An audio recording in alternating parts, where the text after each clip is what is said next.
compression next, placed after the EQ. We're going to control dynamics, add character, and increase perceived loudness. The 4 modes, glue, balance, punch, and impact, perform different types of processing, from adding subtle glue to extreme New York style parallel compression. Playing the loudest part of the track, we look to get an average of 3 to 4 dB gain reduction using the threshold dial.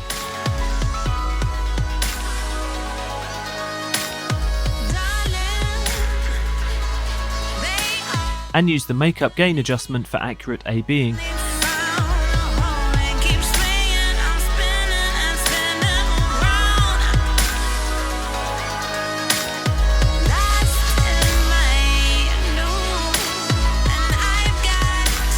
There's also a saturation control here to add character, but we don't need to use it right now.